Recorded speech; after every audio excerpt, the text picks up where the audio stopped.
Welcome back. You're watching Your World at 10. Now, the world is in an ironic situation. Last year, after the credit bubble burst, trillions of dollars were pumped in to help the world recover from the worst financial crisis in 70 years. Now, that very same money may be causing the rise of new asset bubbles. The solutions of last year very quickly become the problems or potential problems of next year. Tonight, we get you Raghuram Rajan, well-known economist, former chief economist of the IMF, economic advisor to the Indian Prime Minister, to weigh in on all of these issues. Growth, asset bubbles, the dollar carry trade, all of them. I caught up with the professor at the PwC CFO Summit in Goa that took place over the weekend and began by asking him what he made of the strong GDP numbers that came out of the US. Remember, 3.5% for Q3.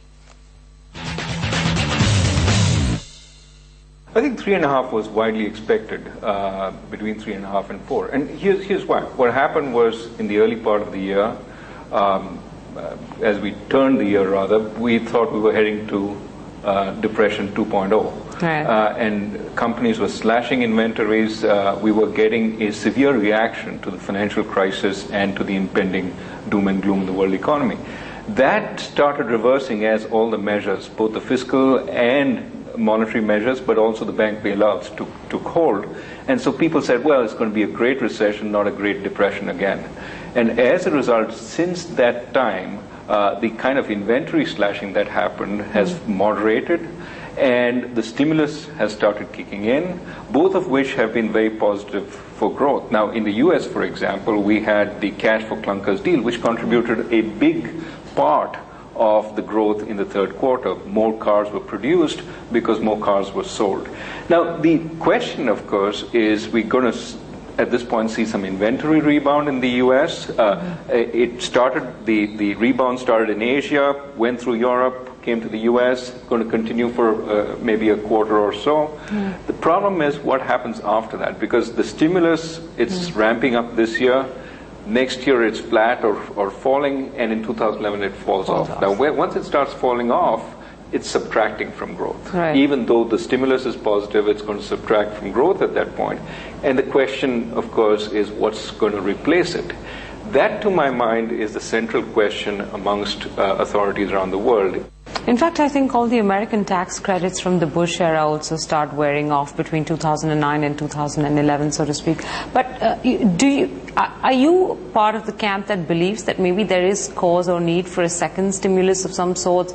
Do you think that's the way to maybe ensure that this slow recovery maybe picks up some speed or at least doesn't die out, in early days? Well, I mean, there are trade-offs in any of this, right? Which is, what is the capacity of the government to spend? Sure. You have departments in the United States that are getting budgets that are 5-6 times their previous budgets. Sure. And when you get that kind of budget, you tend to misspend it. And making, silly roads to nowhere, silly bridges to nowhere, isn't really the answer in terms of long-term growth. Moreover, more stimulus you have, the more your budget deficit widens. Sure. And the U.S. is not in a great fiscal position. But then that sort of shines the spotlight on when the exit strategies will start playing out, right? If you don't have the money to continue stimulating, in a manner of speaking, how much can you push the exit by? We've just come out of a week where, of course, the Indian Central Bank chose not to hike rates, but did make it clear that, that is around the corner. But we had the Fed do the same. The Bank of England did the same. ECB did the same. So all of last week, it seems clear that they've all held rates, but signs or made comments that indicate that, the turn in the interest rate cycle is around the corner. How much can they hold off exit strategies by? The reason they're able to hold off so far is the notion that inflation is weak. Yes. And it's going to remain weak certainly into the foreseeable future. There are disinflationary pressures rather than inflation.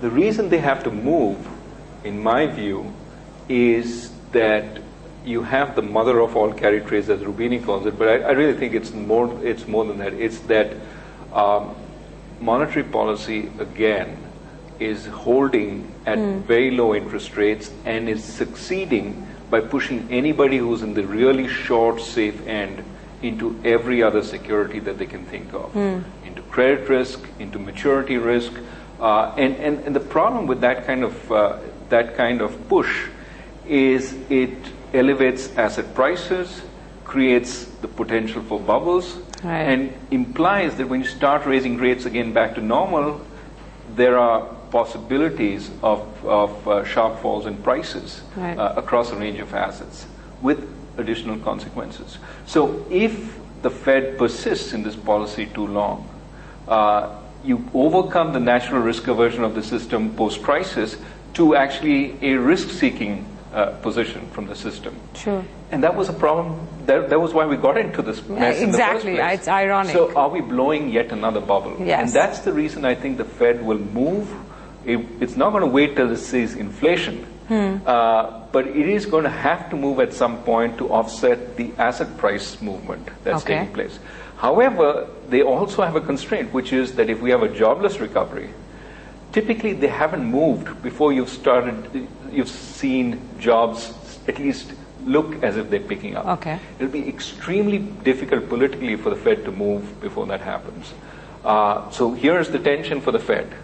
Inflation, I don't think, is going to be the concern as much as asset prices and jobs. How do you trade those off? Right. At what point have you waited too long? And of course, eventually, if you wait too long, inflation will also start picking up. But my sense is it's this other trade-off which will be the dominant factor. This mother of all carry trades that you mentioned, and as you mentioned, Roubini calls it that as well. What implication or impact is it going to have on countries like India, where we're seeing this rush of liquidity, thanks to the fact that interest rates in the US are so low, and in India there is scope for arbitrage? Well, I think there are two factors here. One is that the emerging markets have come out of this crisis looking a lot more solid than they did historically. Historically, when there was a sudden stop of the kind we saw of capital inflows into a country, you had crisis after crisis. This time, apart from a few Eastern European countries that have had stress, nobody's really defaulted as a result of this crisis. Sure. So that has improved confidence in emerging markets tremendously.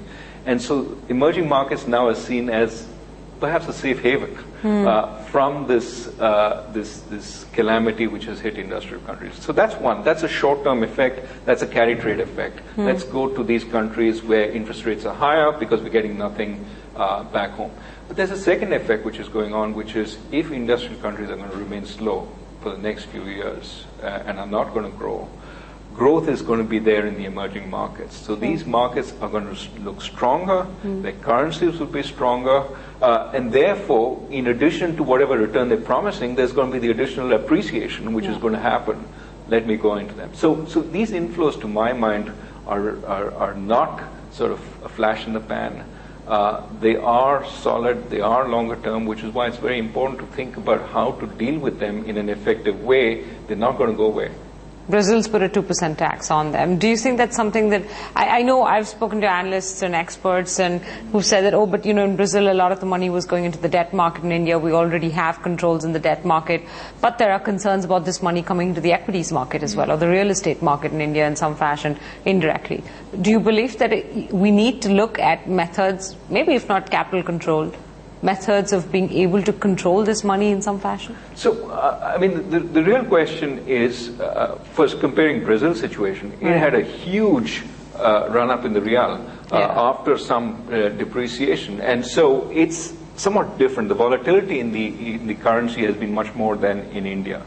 And so I think, when you look at India, for example, we're nowhere near the 38, 39 rupees to the dollar, which was our high. Yeah. We're still some distance away from that. And moreover, I think that, we need to think about where that money is going and whether, in fact, we can use it. So before we start thinking about capital controls, let's remember that we are a country that needs capital, certainly for the infrastructure sector. If we can improve the extent of infrastructure build out, for example, through capital inflows, we need to use it. So I would say before we start pushing out the capital and saying we don't want you, let's think about all the ways that we could strengthen our system by drawing on this capital and using it. I'm not saying we go from a 1.5% deficit country to a 5% deficit country. That's not the way to go. But if we can use some of this capital effectively and also push out some of this capital, That, to my mind, would be an alternative to putting in capital controls. What do I mean by push out? There are many opportunities for Indian companies to take money abroad if they can do it in a diligent, sensible way, if they can buy with their own equity rather than buying with debt.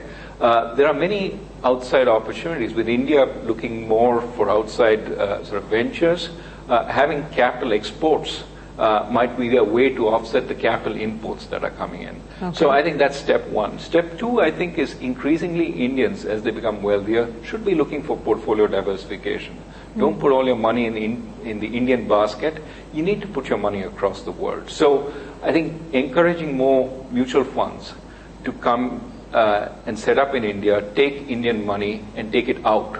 That would be another way that you can get more diversification for our people, which is an important thing, but also use the capital inflows that are coming in. So remove the home bias that is so extreme in Indian portfolios. That would be a second method. So I would think about all these ways of trying to deal with capital inflows before I try and put some of these controls in place. Now, the problem with controls is they don't work over the longer term. Temporarily, they look interesting. I mean, look at the Brazilian attempt right now. The stock market plunged for a day or two, then came back all the way up because people said, no big deal, 2%, we'll live with it.